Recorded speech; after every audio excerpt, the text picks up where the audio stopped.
Hay historias financieras que de verdad impactan, y muchas veces no son las de los grandes titulares, sino la de una persona normal luchando contra un gigante. Pues bien, hoy vamos a meternos de lleno en un caso así. La historia de cómo una inversión de 34.000 euros acabó convirtiéndose en una batalla legal de más de una década. Y aquí está la cifra clave. 34.000 euros. A ver, para un gran banco esto es calderilla, un número más en una hoja de cálculo. Pero para nuestro protagonista, un ahorrador llamado Quintín, era una parte importantísima de su patrimonio. Es el epicentro de todo lo que vamos a contar. Y ojo, que el camino fue larguísimo. Fijaos en las fechas, es que es una locura. La inversión se hace en 2006 y el veredicto final no llega hasta 2021, 15 años. Es una auténtica odisea judicial que demuestra la perseverancia que hay que tener a veces para buscar justicia. Venga, vamos a la primera parte, al origen del problema. Todo empieza con una decisión, una inversión que parecía segura, pero que en realidad, escondía una complejidad que, como era de esperar, acabó en los tribunales.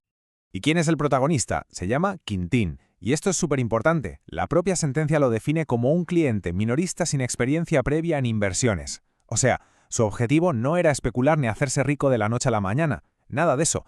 Solo quería poner sus ahorros en un sitio que él creía que era seguro. Vamos, un perfil con el que cualquiera se puede sentir identificado. ¿Y en qué metió el dinero?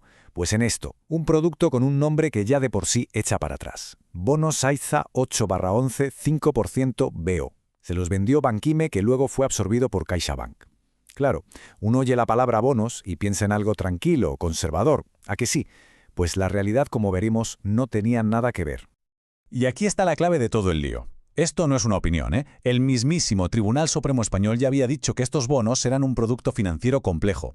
Y eso no es una etiqueta sin más. Significa que es un producto enrevesado, difícil de entender y que esconde riesgos muy, muy altos, incluido el peor de todos para un ahorrador, la posibilidad de perderlo todo, absolutamente todo. Claro, como es lógico, cuando esto llega a juicio, el banco saca la artillería para defenderse. Su estrategia se basó en dos argumentos principales con los que intentaron tumbar la reclamación de Quintín desde el principio. Vamos a verlos. La defensa del banco fue básicamente doble. Por un lado, un argumento muy técnico. Dijeron, oye, que llegas tarde, tenías 3 años para reclamar y ya han pasado con creces. Y por otro lado, el argumento de fondo. Nosotros cumplimos, le dimos al cliente toda la documentación, el folleto, él sabía perfectamente dónde se estaba metiendo. Con una defensa que parecía tan sólida, sobre todo con el tema de los plazos, la pregunta del millón era inevitable. ¿Tenía Quintín alguna posibilidad real de ganar después de tantísimo tiempo? La verdad es que pintaba bastante mal.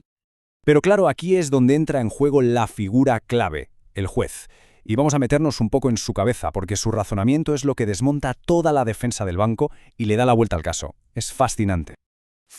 Primer argumento del banco a la basura. El juez dijo, un momento. El plazo de 3 años que ustedes dicen no se aplica aquí. El plazo correcto para este tipo de acciones es el general de 15 años. Y como la demanda se puso dentro de esos 15 años, el caso podía seguir adelante.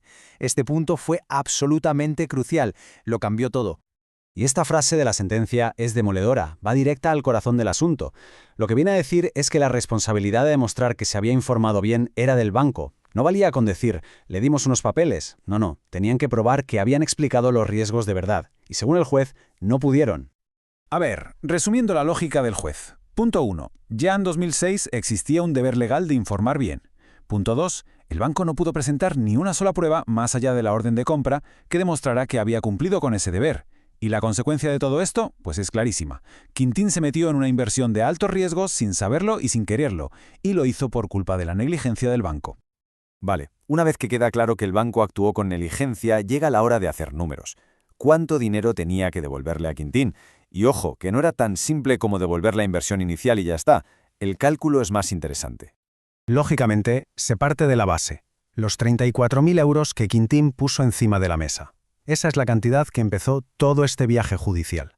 Pero a esta cifra hay que restarle algo. El juez consideró que, para no haber un enriquecimiento injusto, había que descontar los intereses que Quintín sí llegó a cobrar antes de que la inversión se fuera al traste. Y por otro lado, se sumó otra cosa. Todas esas comisiones que el banco le había ido cobrando a Quintín por guardarle unos bonos que en realidad nunca deberían haberle vendido. Así que, lógicamente, ese dinero también tenía que ser devuelto. Y después de estas sumas y restas, llegamos al veredicto final. El juzgado condenó a CaixaBank a pagarle a Quintín 31.515,89 céntimos, casi todo lo que había perdido. Y además, a sumarle los intereses legales desde que se puso la demanda. La historia de Quintín es increíble, sí, pero lo más importante es qué podemos aprender de todo esto, porque de aquí se sacan unas cuantas lecciones muy valiosas para cualquiera que gestione su propio dinero. Vamos a ver. Primero, la confianza está muy bien, pero hay que leerlo todo y guardarlo todo. Lo que se dice de palabra se lo lleva el viento.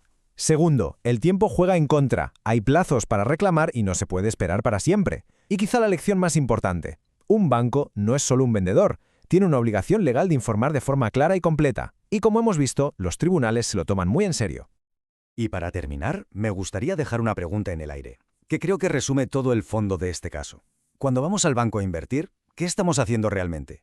¿Comprar un producto, como si fuera un supermercado, o comprar un servicio de asesoramiento? La respuesta que cada uno le dé a esta pregunta puede cambiar por completo la forma en la que gestionamos nuestro dinero.